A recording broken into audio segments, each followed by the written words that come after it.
aja salaamaaleykum mbokku internet yi suivre seen site bi di wasaare amaat nañu mbégte ak kontaante jàkkaarloo waat ak yéen comme ça su nekk ni ñu koy defee actualité bi amee tey jii nag ñu ngi waxtaanee actualité bi nga xam ne mooy diggante Adji Sarr ak ki nga xamante ne moo di Ousmane Sonko procès bi moom la ñëpp di waxtaanee moom la ñëpp di xaar aussi moo tax ñu ñëw giseek askan bi laaj leen ba xam ndax jàpp nañ ne procès bi dina am waaw wala déet ak meeting bi nga xamante ne ni Ousmane Sonko def na ko fële ca Kër Massar naka la ñu gisee mbooloo mi ak tey bu fekkee ki nga xamante ni moo di Ousmane Sonko dina dem wuyu ji waaw wala déet ñoom nañ ci waxee doo xamante ne ni ñoom tamit ñu wax ci seen xalaat ndax ni ma koy waxee saa su nekk yéen ñi nga xam ne yéen a askan bi yéen tamit da ngeen di am ay xalaat yoo xamante ni da ngeen di koy génnee ak tey loolu fan la mën a yóbbu réew mi ndax parti bi bu ñu bàyyiwul beneen parti bi bàyyiwuñu ndax dama yaakaar ne dañu jàpp ko ne ku si bàyyi rek da ngay jàpp ne défaite bi ci sa côté lay nekk est-ce que ñoom dinañ xalaat kenn ci ñoom ku bàyyi Ousmane Sonko wala ñoo xam ne ñooy nguur gi loolu lépp nañ tàllal askan bi suñu micro ñu wax ñu seen xalaat naka la ñu ko gisee ak ban jàngat la ñu ci am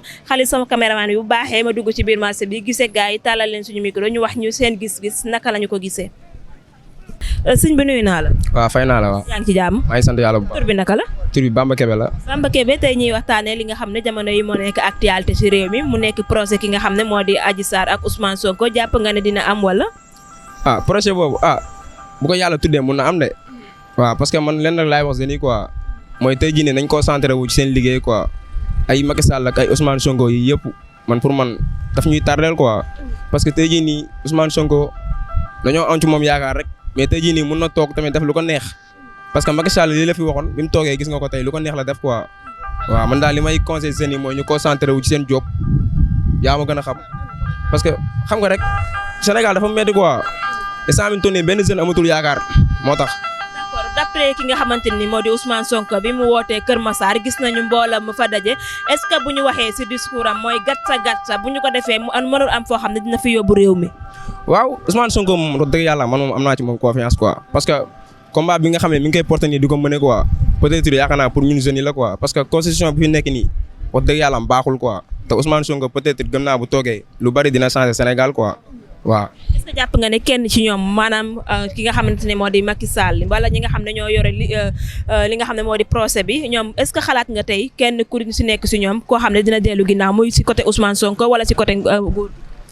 waaw instant bi Tony moom affaire yi metti na parce que Macky Sall instant bi Tony bàyyiwul Ousmane Sonko tamit bàyyiwul waaw parce que Macky Sall bëgg na Ousmane Sonko wuyu ji Ousmane Sonko tamit ñu ànd ak moom nee nañ ko bul dem ak yooyu noonu en tout cas daal moom Sénégal daal moom yaa ma gën a xam instant bi Tony man fi ñu jëm nii man dama sax ragal man seen man dama sax ragal quoi parce que xam nga rek loolu lépp ci ñun jeunes yi lay metti parce que ñoom li ñu am nañ ko ba pare ñun ñi nga xam ne que ne ñoo toll suñu ndaw nii di góorgóorlu di jóob nii buñ leen toppee alors que mun nañu sànq quoi xam nga yow gis nga li fi xewoon marché bu yàggul gis nga booy yi nga xam ne que tey jii nii dee nañ alors que ñoom ñoo perdre quoi léegi ay ñoom Ousmane Sonko ay ñoom Macky Sall nii ñu ngi fi nii quoi man daal li may wax jeunes yi mooy ñoom xel te bañ a ànd ak ñoom tañ xool li nga xam ne que maanaam moo leen di avancé loo quoi te bàyyi ay Macky Sall ak ay Sonko yi nii ñu jël suñu lépp dénk ko ci maanaam dénk ko yàlla quoi parce que man moom ay affaire de nguur yeeg affaire de Ousmane Sonko Macky Sall man yooyu sama yoon nekk su quoi man li ma concentré mooy job jéem a avancé sama bopp quoi.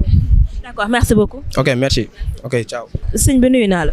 maa ngi lay fay soxna si. yaa ngi ci jàmm. maa ngi si jàmm. tur bi naka la. Baye Serigne. Baye Serigne ñuy waxtaanee actualité diggante ki nga xamante ni moo di Adji Sarr Ousmane Sonko seen procès fan yi rek la est-ce que jàpp nga ne dina am wala. bu ko yàlla tuddee rek mu am waaw lu yàlla tudd rek day am mais bu ko tuddul tamit du am mais gëm naa ni affaire bi bu Macky Sall bàyyiwul Sonko du bàyyi mais moori dee instant yi ni Macky Sall moom lañ ko buugal même tamit Sonko tamit moom lañ ko buugal te instant yi Sonko du bàyyi Macky Sall du bàyyi ndax ñoom ñaar dañuy yaakaar ne kenn ku ne day yaakaar ne yow boo bàyyee rek yow lañ sëpp moori quoi ok. d'accord est-ce que keroog gis nga ki nga xamante ni moo di Ousmane Sonko bi mu demee fële ca Massar gis nga mbaboor bi nga xamante ni topp nañu ko tey bu fekkente ne dafa fippu est-ce que jàppoo ne mën na yóbbu réew mi ci guuta. dana ko yóbbu fu sori mais man maa nga foon. yaa ngi woon Kër Massar. Kër Massar ca xumb ba lépp foo saani mbaat day tàgg mais Sonko moom du bàyyi man xam naa ne du bàyyi mais instant bu Macky Sall delluwul ginnaaw Sonko mënul dellu ginnaaw mais loolu la gars yi wax. boo amoon message booy lancé jëmale ko ci jeunes yi ban message lay doon. mais jeunes yi moom dañoo war a góorgóorlu te bàyyi comme ay affaire Adji Sarr affaire Sonko mais ñëpp xam nañ ne Sonko instant yi nii moo mën a jëmale réew mi si kanam 2024 incha allahu rabbi Sonko day gën a réew mi si kàttanu yàlla incha allah. merci beaucoup. ok merci jërëjëf. sëñ bi nuyu naa la. ça va maa ngi lay fay. yaa ngi ci jàmm. maa ngi si jàmm baax. tur bi naka la. tur bi Elimane Diène. Elimane ñuy waxtaanee procès Adji Sarr Ousmane Sonko jàpp nga ne dinañ ko amal wala.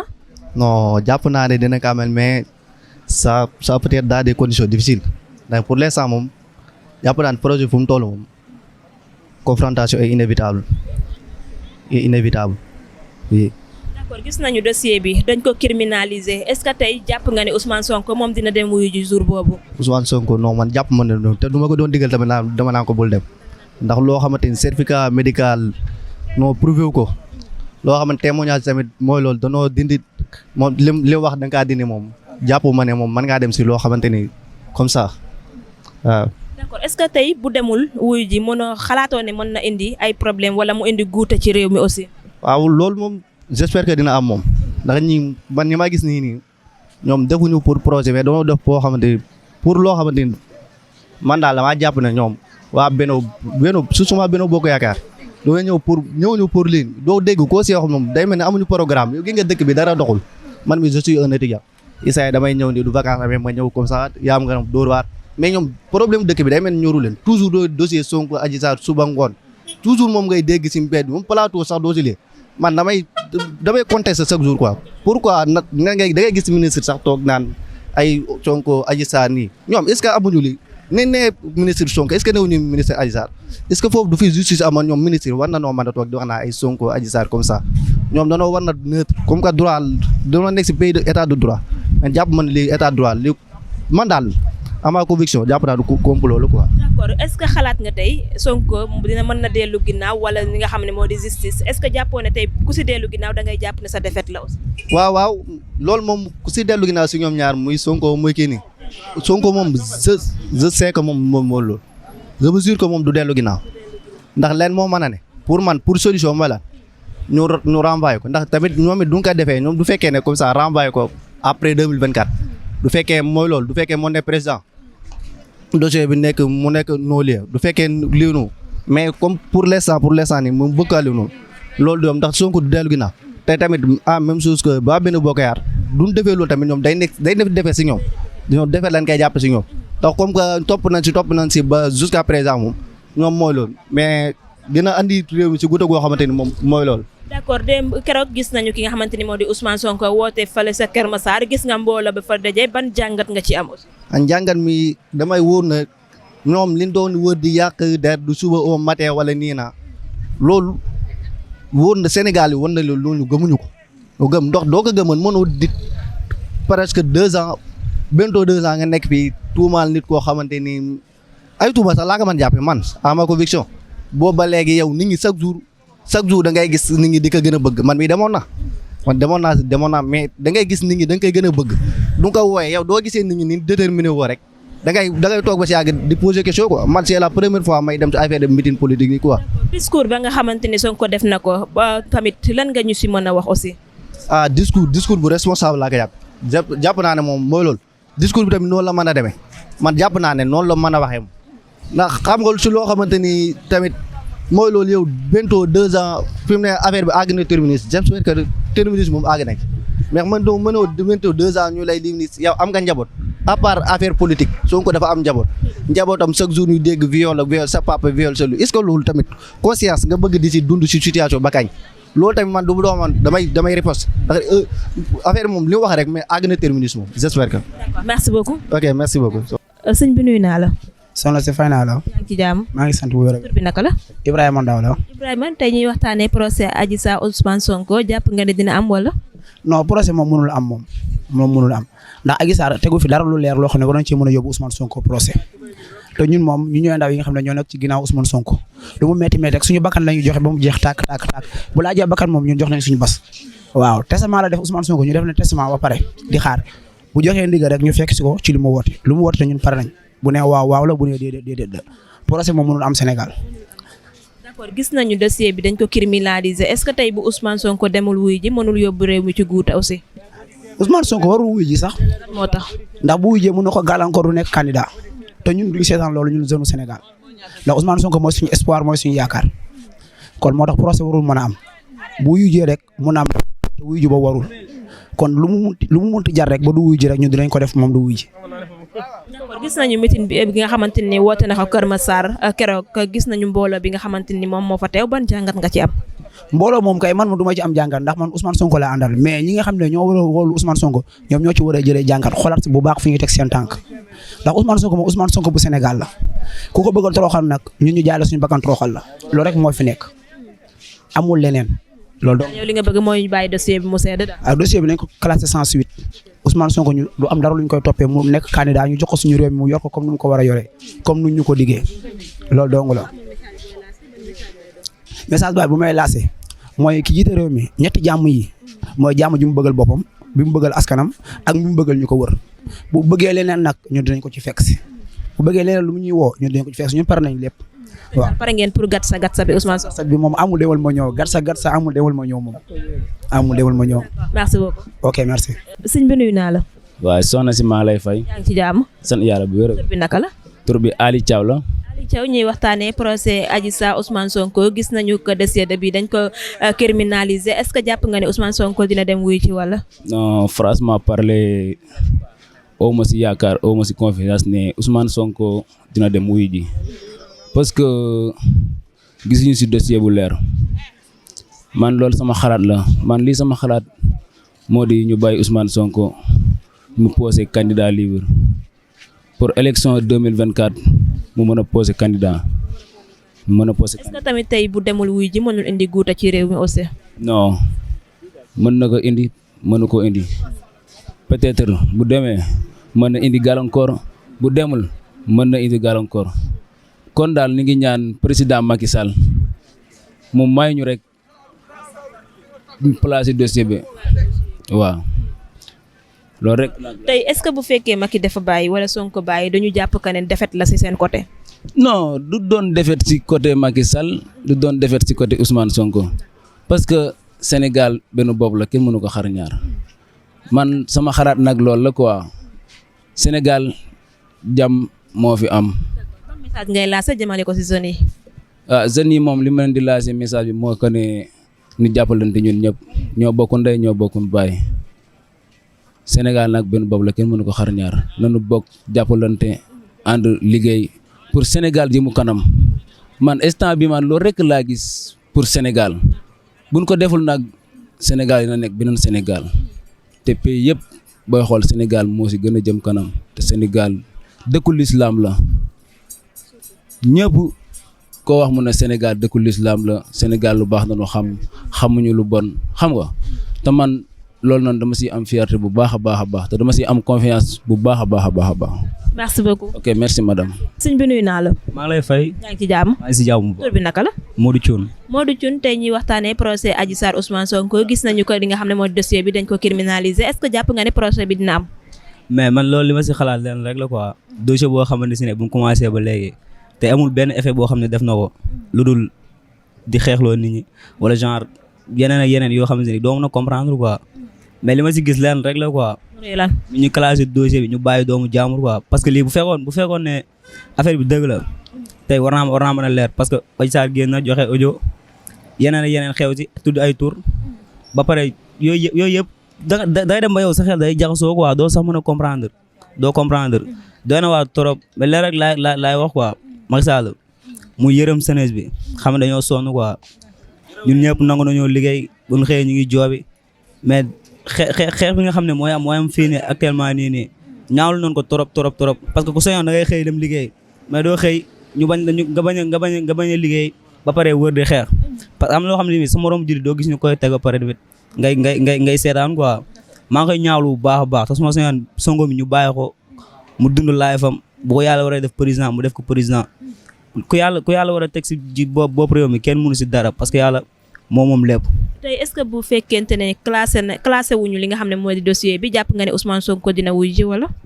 Sonko li ma koy conseillé leen rek la ñun moom ñu ngi si ginnaawam te même tey bu fekkoon dañ kaa woo moom mooy xool li nga xam ne moo ko arrange ñu def ko ñun moom pare nañ pour lépp parce que tamit note bi ñu noot dañ cee sonn quoi ñun instant bi dañoo doyal leen rek laay conseillé Ousmane Sonko mooy bu fekkee moom dem wuy bi arrangé na ko mu dem même bu fekkee enragé ko tamit mu toog te xam ne instant bi yàlla may na ko mbooloo moo xamante si ne te li ma gis ni Kër Massar keroog li ma fa gis mbooloo moom bari na bari boo xam ne te li ma dégg booy waxu maam bu fekkee tey ji dañoo bëgg a sonal Ousmane Sonko affaire dana métti ci dëkk bi trop parce que booy dañoo pare pour joxe seen bakkan leen rek laay con Ousmane Sonko mooy mu xam ne àdduna du dara loo fi mën di gis day jeex mbooloo beeg yëpp lépp day jeex mais na dawal xelam xam ne que am na mbooloo mais tamit ak lépp loo xam ne mi ngi ciy dugg wala mu koy wax mu jiral si xelam quoi loolu rek laa koy. bu fekkee wuy jiwul est-ce que jàppoo ne mën na yóbbu réew mi ci guuta aussi.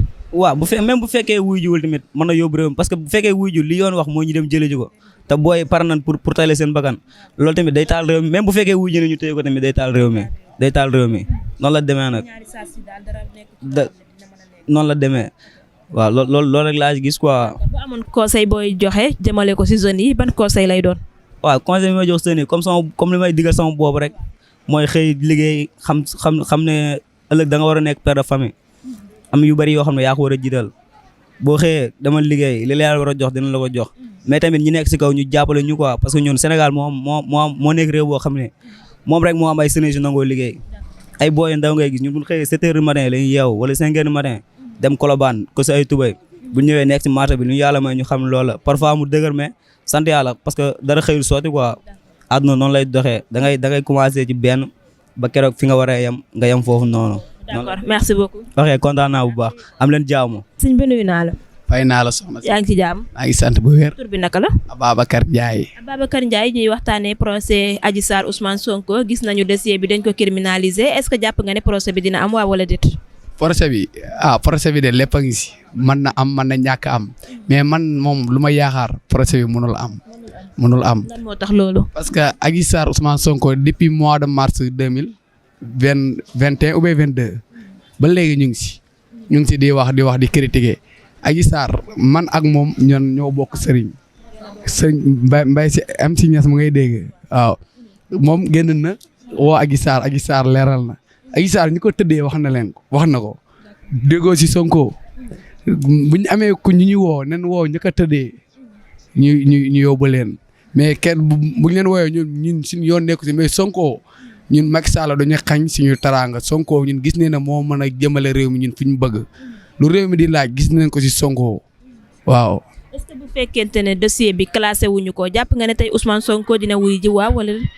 bu nekkee Sonko. dossier bi bu fekkee classé wuñu ko maanaam est-ce que jàpp nga ne Sonko dina wuyu ji. non Sonko lépp ngi si la mais man su ma doon moom Sonko personnellement du ma wuyu ji. lan moo tax. parce que fi ñu ko bëgg a yóbbu ne chambre de lan criminel foofu loolu du yoon Sonko dem foofu te foofu bu fa duggee amaan na sa gan gi mën na ko kii de bëgg lu mu amoon si lu mu bëgg si moom mën na ko def de. bilaay su ma doon Sonko. damay resté waaw Sonko moom na xam ne sénégalais yëpp ñun jeunes yeeg tout maire yeeg paa yi ñëpp a ngi si ginnaawam waaw buy métti ñun dañuy dee buy neex ñu nag moom la waaw Sonko mooy. keroog gis nañu mbooloo bi nga xamante ni woote na ko fale ca Kër Massar est-ce que tey bu fekkente ni wuy jiwul moom tamit dañu obligé dem jëli ko këram est-ce que jàppoo ne kon loolu mën na indi mu yóbbu réew mi ci guuta aussi. day yóbbu réew mi si guuta kay réew mi fan yi néew fii si kanam. mooy loolu de dana métti de barki alxuraan dana métti lool parce que Sonko bu ñëw buñ ko jëlijee mbooloo mi dina fippu te buñ ko fippoo gaañante dina amaat fii si réew mi te réew mi xaju si loolu xaju fi Macky Sall na xam ne àdduna yàllaa ko moom loo gis day jeex ñun nañu bàyyi si jàmm ñu nekk si jàmm su ma waroon moom damay libéré gan gi mu nekk si jàmm Sonko cool yi bëri na lool mais 2024 man de moom laa bëgg mu doon président mais man naka ñàkk doon tamit parce que président yàlla moom rek mooy xool ko neex mu tànn ko Macky Sall mii nii Macky Sall pour waaw naa Sonko lu mu wax rek ñu ngi si ñun Sonko amul lu muy wax ñu mooy loolu waaw mais Macky Sall daal su bëggee may nit ñi jàmmal boppam jàmmal population Sénégal bi na may Sonko jàmm waaw wan ko ne ko àdduna yàllaa ko moom Macky Sall man je me rappelle très bien ba muy jël état ba muy jël président 2012 boobu ñu ngi nekk tout tànk mais ñu ngi farle ko gars yi xamuñu ko borom bopp fas bi rek ngay dégg dégg nga gars yi xamuñu ko mais na xam Sonko mën na fi nekk di xeex mais président mën na ñëw mu ñàkk falu parce que keneen mën na jugee koo fooyee saa kuy falu sax mënoo xam kan la mais ñun dañ ko foog ci moom rek. Adji Sarr na taxaw devant tout le monde bu nekkee ne yàlla rek moo tax muy wax waa ak taalibe Cheikh gu muy wax rawat na taalibe Baye muy wootee na taxaw yëkkati loxoom ne luy dëgg mu wax ko waa te yàlla tax ne bu nekkee ne Sonko moom moo ko violé na wax bu nekk waxuma la violé sax moo ko tëddee parce que Adji Sarr man lu ma wóor yàlla noo yàlla jegeel mais mooy loolu waaw. merci beaucoup boo amoon conseil booy lancé jëmale ko si jeunes yi ban conseil lay doon. waaw jeunes yi mooy loolu comme ñun nii rek. waaw jug fagaru teel wàcc mooy loolu ñun instant yii nii barki Seydina Mohamed su ma la waxee dëgg sax doo comprendre boo xoolee sama bëdi nii nga xam ne ay nelaw kese la. bilaay amatuñu heure bu ñu taaw xoolal am na ñoo xamante ni 5 heures jug neen 6 heures lu mu gàtt 6 heures fekk na nga jug sa lal barki alxuraan bala ngay jugee bala ngay duggaat sa kër 23 heures 0 heure.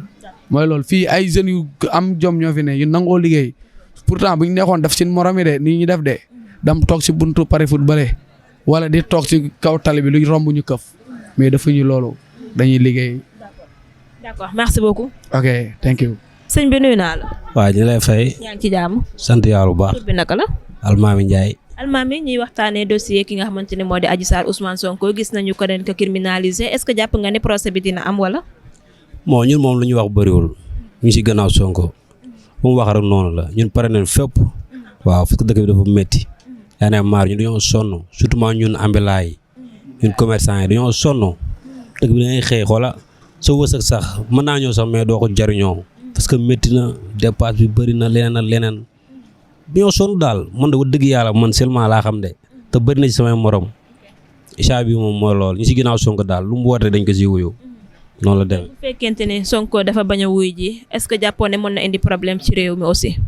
non moom Macky Sall moo ko bëgg indi problème mais du problème c'est normal Ousmane Sonko fu mu toll nii si dëkk bi mais c'est normal ñu koy yóbbu ay yu ma xamul quoi du yoon moom Macky Sall moo du dégg ndigal mais c'est normal dëkk bii dafa nekk dëkk boo xam ne dëkk ay tarixe la nit bi la ñaanee da ngaa war a may mooy yoon quoi fa dañoo toll foo xam ne. tubaab bi sax am na yoo xam ne boo leen ko jëfee dañ lay bàyyi mais pourquoi ñun mënuñ jéggale koo xam ne benn seulement nit kese la mun nar a andi ay minti ay personnes yu xam ne dañuy ñàkk seen bakkan loolu jëru ko si nguuru kese amul sens ñu bëri jaar neen bi defuñ noonu moom bu ñu ko toppoon moom est-ce que moom dina nekk président mais lépp ay waxtaanu ba jugoo rek jéggale moo am solo quoi àdduna amul solo lépp loo gis day jeex lii nguur kese la. d'accord gis nañu keroog Ousmane Sonko woote fale ca Kër Massar d'après discours bi nga xamante ni def na ko ban jàngat nga ci am. discours bi macha allah man moom amul lu ma si jàngat lu mu wax noonu la dañ ciy ànd ak moom parce que ñun ay jeunes leen te lu ñu gis suñ kanam ëllëg dañoo war a nekk si leneen te lu mu ñu woo ñun dañ ciy ànd ak moom ba jeex tàkk Kër Massar keroog dem neen gis nga nu mel ñëpp wuy si nañ ko te bu woote woon Mbuur sax wala Thiès sax dañuy dem incha allah kenn joxuñu ñooy liggéey.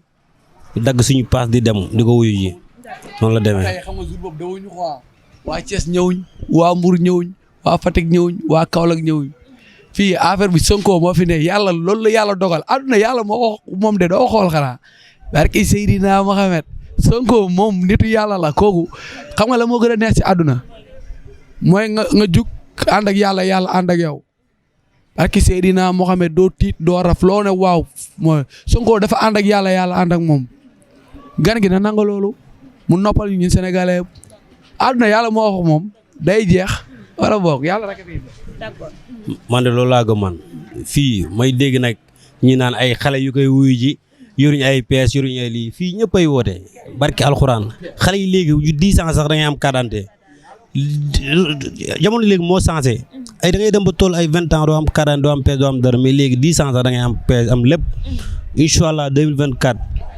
voilà Sonko lu mu war dañ koy wuyu 2024 dañ koy jox réew mi incha allahu rabi ñëpp ay woote si kàttanu yàlla. kon li ngeen bëgg ci dossier boobu mooy ñu classé ko daal. ñu classé ko teg ko si suuf te lum ku woote nag dinañ ko wuyu si ak moom ñun Sonko rek waaw Sonko rek. merci beaucoup. ok waaw jaajëf. sëñ bi nuyu naa la. fay naa la soxna si. yaa ngi ci jàmm. sant yàlla bu baax. tur bi naka la. Babacar ñaa la. Babacar ñuy waxtaanee procès Adji Sarr Ousmane Sonko gis nañu dossier bi dañ ko criminaliser est-ce que jàpp nga ne procès bi dina am wala. projet bi di wax dëgg yàlla moom mu am gi de gënaluñu ñun parce que wax dëgg yàlla fii ni ñun ay néew ji doole lan ci projet bi lu ne mën na see judd fii ne nii waaw ma doon Macky Sall daal projet bi ñu annulé ko. maanaam ñu classé dossier bi daal. classé dossier bi daal wax dëgg yàlla moo ñu gën a parce que dëkk bi fii ne métti na doy na waar instant ci fi mu ne nit ñi moom mel na ne pare nañ moom pour jàmmaarloog kon nag classé dossier bi moo gën ci askan wi ñëpp. bu fekkee classé wul dossier bi est-ce que jàpp nga ne Sonko dina dem wuyu ji jour ba. Sonko de moom pare na pour wujji waaye de ñu nekk ci ginnaawam nee nañ ko bul wujji damaa xamul nag léegi nag moom instant moom fu ni mujjee rek. d'accord tey bu fekkee Sonko dafa dëggal que ne du dem wuyu ji tey dañuy normal que dañ ko war a jëli këram est-ce que jàppoo ne loolu tamit mën na yóbbu réew mi ci guuta aussi. loolu kay ñëpp xam nañ ko bis buñ ko jëlee këram moom mooy réew mi tàkk na moom mu ne ko mooy réew mi dana tàkk moom parce que moom boo seetaanee ñëpp pare nañ fi ne nii koo dégg mu ne fi ne nii Sonko bul wujji ci ngay dégg kon nag instant ni fi ne nii bu ne dem nañ ko jëli ji mooy réew mi tàkk na. kilifa yi ñu ngi ñaan moom. ma ne ko kilifa yaa ngi ñaan en tout cas nag njiitu réew moom waxagu leen dara lu leer waxagu ko daal waaw. gis nañu mbooloo bi nga xamante ni woote na ko fale ca Kër Massar defaale na si discours bi jàngat bi nga am ci discours bi ban la. jàngat bi ma am ci discours bi daa wax dëgg yàlla rafetlu ko rek torop fii nii daal na bàyyi Macky Sall mu classé dossier bi Sénégal na si jàmmam bu ko defee. lépp nekkaat jàmm dëkk bi métti na amuñu xaalis lépp seer na ñu wëlbati waaye indi laal ñu fi yeneen problème yoo xam ne si nit day indi loo xam ne si nit rek xamuñu fu ñu jëm ak moom daal. d'accord bu amoon message booy lancé jëmale ko ci jeunes yi ban message lay doon. message bi may lancé jeunes yi laa wax dëgg yàlla nan ànd ak xel ak dal lépp daal lu mën a doon nan ko ànd ak dal ak yar ak teggin rek lépp dana saafara incha allah. merci beaucoup. ok waaw baax na. sëñ bi nuyu naa la. waaw fay naa la soxna si. yaa ngi ci jàmm. maa ngi sant bu baax. tur bi naka la. Omar ñuy waxtaanee procès Adji Sarr Ousmane Sonko gis nañu dossier bi dañ ko criminaliser est-ce que jàpp nga ne procès bi dina am wala. procès bi dina am kay jàpp naa ne dina am waaw ndax diggante Sonko la ak Adji Sarr nañ xool lu yenn maanaa ñu def ko bu dee Sonko moo def yàlla xam na bu dee Sonko defut yàlla xam na te yàlla moom dëgg lay àtte. procès bu amee jàpp nga ne Ousmane Sonko dina dem wuyu ji. mais comme yoon moo la woo man bu doon man bu ma yoon wooyee damay dem wuyu ji mais xam nga boo jugee yow boo ne tey jii doo wuyu ji nga jug ñoom ñi ñëw jël si la après problème bu mënti am yow sa kaw lay ko ndax ñu ñëpp ay sénégalais lañ te képp ku ci dee rek bàkkaar boobu ñoom ñooy responsabilité te it am na loo xam ne nit loo ci dul jiital sa doom bu ci jiital doomu jàmbur ñi ngi ci réseaux sociaux yi di wax Ousmane Sonko jaral nañ di Ousmane Sonko jaral nañ dee mais nañu xool cause bi li waral loolu waaw man. fekkente ne Sonko demul wuy ji dañu ko wuy jëli si këram est-ce que loolu mënul yóbbu réew mi ci guuta aussi. mais mën naa yóbbu réew mi ci guuta mais ci ñu xamul ci ñu xamul xam nga man tey jii du ma xëy naa maa ngi dem ni xeexali Sonko ni Macky Sall ni Adji Sarr su ma xëyee nu may def man ba avancé laay xool mais pas Sonko ak Adji Sarr ndax Ousmane Sonko li mu war a am na ko Macky Sall li mu war a am na ko mais ñun jeunes yi ñoo war a jéem a créer suñu yëfu bopp mais pas que topp ci ay Sonko topp ci ay ndax cas bu njëkk bi tamit lii la woon am na ñu ci dee ba léegi dossier boobu kenn waxu ko ci dara am naa sa benn xarit bu nekkoon ci ñoo bokkoon liggéey ci la génn àdduna mais ba léegi doo comprendre daal après ku ci dee rek après sa mbokk ñooy perte bon surtout tamit nga nekk jeune tollu ci buntu àdduna war a am lu bëri sa àdduna daal. d'accord bu amoon message booy laa see jëmale ko ci jeunes yi ban message lay doon.